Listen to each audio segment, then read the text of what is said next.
In the chat yesterday, Chris shared this lovely anecdote about him riding his bike down this enormously steep hill, this sort of scarily steep hill, and the rush of sensations that came out of it, and the sense of peace that came out of that. And one of my comments back was around, this is a little bit like us going down the enormously scary steep hill of dying, right? Those last few moments of dying where maybe there's some anxiety, maybe there's whatever.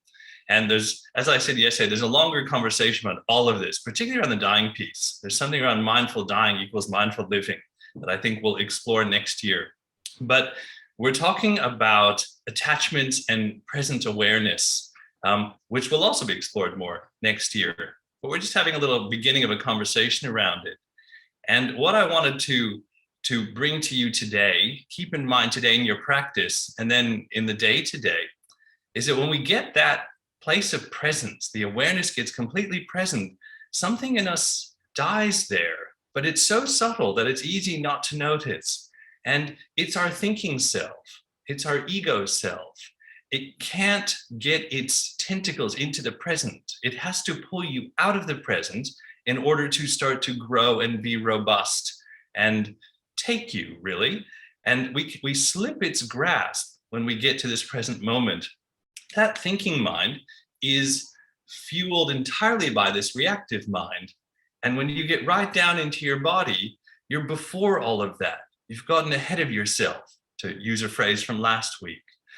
And as I said, it's a really subtle death, and it's a birth of something else. It's a birth of you, this raw you, where in that place of peace lives. There's no peace up here in the thinking mind, no lasting peace, and certainly not in the reactive, but there's a eternal peace somewhere down in here. And you get a taste of that when these two drop out.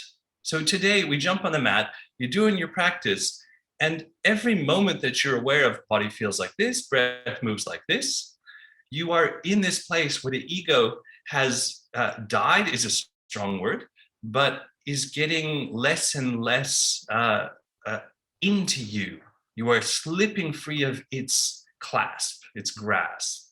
So take a nice breath here and experience that in a small way.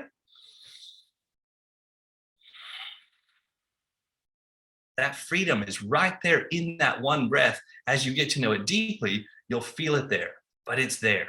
So let's jump on the mat and find it a little more robustly. But for today, we're starting to notice, what is that place of presence awareness? What is its nature?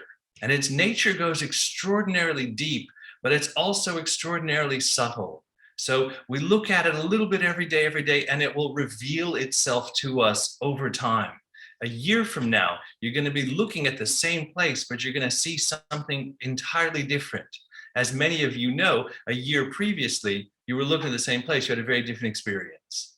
So when you get down to your body, down to your breath, we're starting to have this sort of meta awareness of awareness itself, and what is its nature. Yeah? So play with that. If you're with the breath and the body and not this meta business, no big deal. Stay with that. This will show up when it's ripe. Yeah? Some of you it'll be ripe. So I'm just giving you some fodder for that.